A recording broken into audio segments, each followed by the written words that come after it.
The main thing a patient needs to bring with them to be successful in my clinic is the goal of really getting their health back.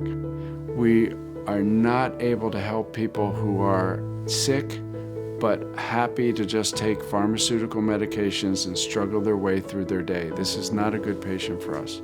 So our patients have to come in with the true desire to reverse their health condition. You have to be sick of being sick, and you have to be sick and tired of dealing with the symptoms that go along with the problem, or perhaps just sick of taking the medications.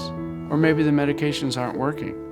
But it all starts with an attitude of, I am not a sick person. I am a person who is well.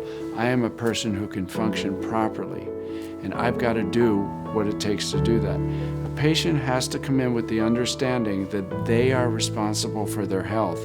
And somehow the things that they have done, either in the recent past or the long-term past, have finally led to the health problem that they have.